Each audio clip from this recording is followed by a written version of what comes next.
हम बात कर रहे हैं कि हमारे देश को हम स्वावलंबी कैसे बनाएं। हमारे देश को स्वावलंबी होना चाहिए ताकि हम जो हमारे देश में प्रॉब्लम है विभिन्न विभिन्न प्रकार की, जिसमें सबसे बड़ी प्रॉब्लम है रोजगार की, जिसकी वजह से पूरे देश के नौजवान परेशान हैं। इसमें हमने 2-3 मुद्दों पे बात करी। उसमें एक मुद्दे पे मैंने कहा कि हमें ईमानदारी से कहा जाए तो हमें अपने करैक्टर पे भी काम करना पड़ेगा। कोई माने या ना माने, काम तो करना पड़ेगा, ईमानदारी से करना पड़ेगा। और वो शुरुआत हम कहें कि खाली सरकार करेगी, शासन प्रशासन करेगा, तो ऐसा नहीं है। इसमें सबको मिलजुल करके काम करना पड़ेगा। जितना रोल सरकार का है उससे कहीं ज्यादा जनता का है, इन देश के लोगों का है, इस देश के नागरिकों का है, हम सब लोगों का है, उसमें मैं भी शामिल हूं। कभी आपने सोचा है कि इसका मतलब क्या है? अभी 5 राज्यों के इलेक्शन होने जा रहे हैं, डिक्लेयर हो चुके हैं, पॉलिटिकल पार्टी सब कैंपेन कर रही हैं। एक बात नोट कीजिए, पार्टियां क्या कह रही हैं कि हमने ये योजना लागू कर दी, ये योजना लागू कर दी, ये योजना लागू कर दी। बहुत अच्छी बात है, योजना लागू करेंगे तभी वो उस पर क्रियान्वयन होगा, कार्य होगा और वो पूर्ण होगी। लेकिन कोई ये नहीं बताता कि उसका रिजल्ट क्या रहा।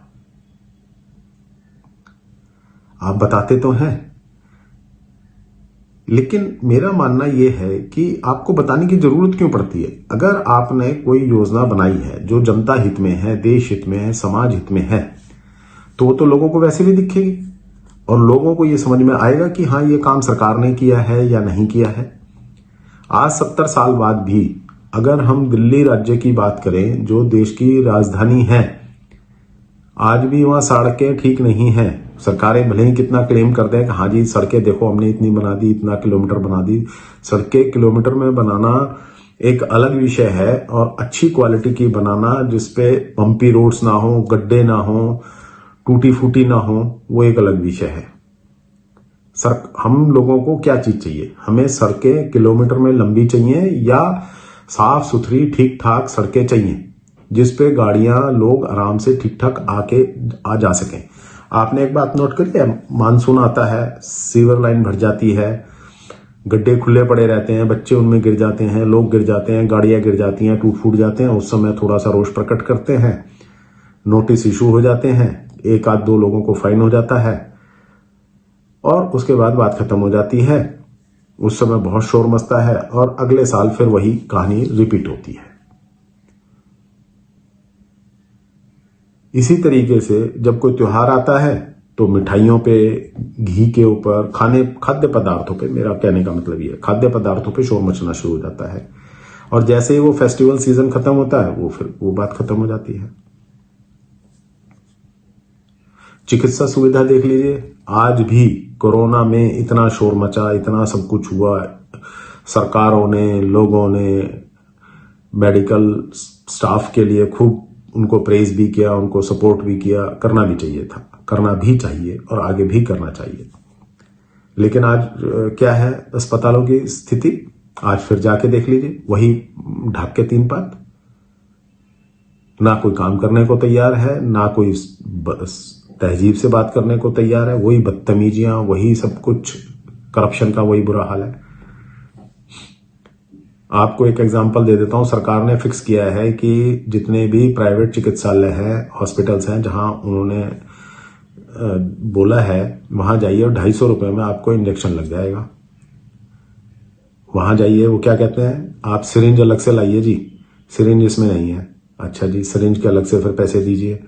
भाई साहब, आपका बीपी और ब्लड टेस्ट जो है करवाना पड़ेगा, शुगर टेस्ट करना है, कहीं है तो नहीं आपको। वो ऐसी बात, अरे भैया घर से चलकर आया तो बीपी तो अपने आप ही बढ़ा हुआ मिलेगा।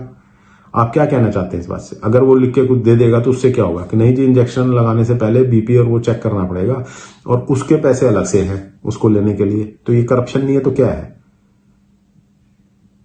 ये करप्शन नहीं है तो क्या है? आप ये बताइए मेरे को। हमारे यहाँ कानून इस तरीके से बनाए जाते हैं कि उसकी इंप्लीमेंटेशन के लिए उसमें लूपहोल छोड़ दिए जाते हैं, जिससे कि करप्शन को जन्म दिया जा सके, जिससे कि पैसे की उगाही हो सके। मैं बहुत स्पष्ट कह रहा हूं। अगर किसी को इस बात पे कंफ्यूजन हो, कुछ हो, तो आप मेरे से संपर्क करें। मैं आपको ऐसे हॉस्पिटल्स में ले जाके दिखा सकता हूं सामने सामने कि क्या हो रहा है वहां पे लोगों के साथ। आप ऑनलाइन उनको टाइम दे रहे हैं और उस समय पे कुछ भी वहां स्टार्ट नहीं होता। ऑनलाइन टाइम दे देते हैं जी 9 बजे स्टार्ट हो जाएगा, 10 साढ़े 10 बजे तक स्टार्ट ही नहीं करते इंजेक्शन लगाना। मैं सब जगह की बात नहीं कर रहा हूं कि आप सोचें कि 2 एग्जाम्पल आपके पास अच्छे भी हो सकते हैं और होने भी चाहिए और होंगे भी। ऐसा नहीं है कि पूरा का पूरा ढांचा ही बिगड़ा हुआ है, लेकिन ज्यादातर बिगड़ा हुआ है। इसमें कहीं कोई कंफ्यूजन नहीं है, कोई शक शुबा नहीं है। ये ऐसे छोटे छोटे एग्जाम्पल्स हैं जो जिंदगी को खराब किए हुए हैं, जो चीजों को समझने ही नहीं दे रहे कि हम किधर जाएं किधर नहीं जाएं। आखिर इस पे काम कब होगा, कैसे होगा और कौन करेगा? कितनी ही बात कर लो, हर सेक्शन में, हर विभाग में कहीं ना कहीं उसके सब तरीके निकले हुए हैं। आखिर कैसे काम चलेगा, कब चलेगा, ये नहीं समझ में आता। कितनी ही बार बात कर लो, रिजल्ट एक ही निकलता है। कहने को कुछ है ही नहीं। कहें क्या? हर विषय पे तो दिक्कत है, हर विषय पे दिक्कत है। शिक्षा को ले लीजिए, चिकित्सा को ले लीजिए, वायुमंडल को ले लीजिए, पूरा प्रदूषित है, उस पर कोई काम नहीं कर रहा। ऐसी ऐसी पॉलिसीज लाएंगे, ऐसी ऐसी बातें करेंगे जिनसे कुछ होना आना है नहीं। दिल्ली का एक एग्जांपल दे देता हूं। एनजीटी ने, नेशनल ग्रीन ट्रिब्यूनल ने दिल्ली में उद्योगों पे बैन लगाया हुआ है। चलिए अभी चलते हैं, दिखा देता हूं। सब चल रहे हैं, सब पैसे खाते हैं और सब चला रहे हैं। तो क्या कर रही है एनजीटी? बिल्कुल स्पष्ट कह रहा हूं मैं। कोई इसको ना सुनने को तैयार है, ना कोई समझने को तैयार है। पैसे खिला रहे हैं, वो खूब अपने धड़ल्ले से काम हो रहा है उस पर। कहीं कोई कंफ्यूजन नहीं है, कहीं कोई कंफ्यूजन नहीं है। तो आखिर इसका कैसे संभाल करके चलाया जाए? जब बिल्डिंग में, किसी बिल्डिंग में आग लग जाती है, कमर्शियल बिल्डिंग में या उसमें, तो अचानक से चेक होता है, पता लगता है या तो फायर लाइसेंस ही नहीं था, फायर सेफ्टी के लिए जो नॉर्म्स होते हैं वो फुलफिल नहीं किए गए थे। उस समय शोर मचता है, उस बिल्डिंग को सील कर दिया जाता है, थोड़ा 2 4 5 बिल्डिंगों का फाइन कर दिया जाता है, उसके बाद फिर मामला ठप हो जाता है। आज भी अगर आप देख लें तो 70-80%, 90% बिल्डिंगें ऐसी हैं जो बिल्कुल फायर प्रूफ नहीं है।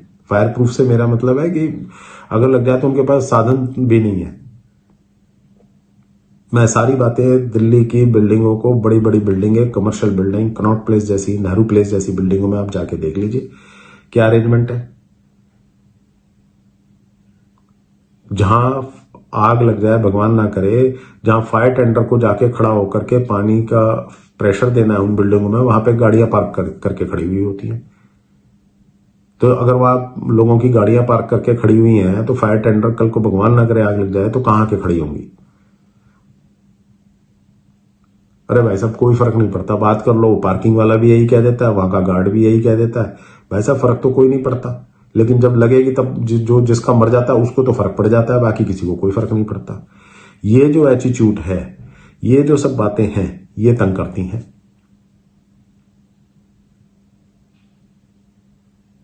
और ये सब कैसे हो रही है? क्योंकि हमारे कैरेक्टर में कहीं ना कहीं गड़बड़ है।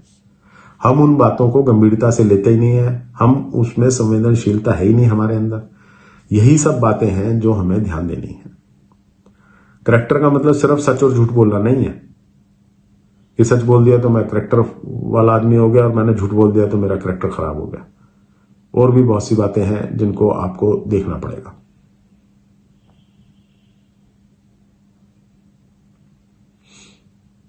मेरे को समझ नहीं आता कि आखिर ये इस तरीके से काम कब तक चलेगा, कैसे चलेगा। इसके ऊपर आप सबको, जनता को जागरूक होना पड़ेगा, इन विषयों को गंभीरता से लेना पड़ेगा। जब तक हम इन विषयों को गंभीरता से नहीं लेंगे तब तक ये विषय ठीक नहीं हो सकते। इस पे आप सबको एक मत से मेरा मतलब ये है कि अपने मतों को दीजिए, इस विषयों को बात कीजिए। 5 राज्यों में इलेक्शन है, अच्छे नेताओं को जो आपके बीच हैं उनको चुन करके भेजिए। जब तक अच्छे लोग सदन में नहीं जाएंगे, जब तक अच्छे लोग पार्लियामेंट में नहीं जाएंगे, तब तक ये तरीका ठीक नहीं होगा, ये विधि ठीक नहीं होगी। आप इस पे सोचिए, इस पे काम कीजिए और आगे आने वाले इलेक्शन में अच्छे लोगों को चुन करके, चाहे वो किसी भी पार्टी के हो, पार्टी से कोई फर्क नहीं पड़ता, फर्क पड़ता है अच्छे लोगों से। अगर अच्छी मानसिकता के, अच्छे आचार विचार के लोग सदन में जाएंगे, पार्लियामेंट में जाएंगे, तो हमारा काम ठीक होना शुरू होगा। ये हमारा पहला कदम है। कृपया इस पे ध्यान दीजिए और सोचिए। धन्यवाद।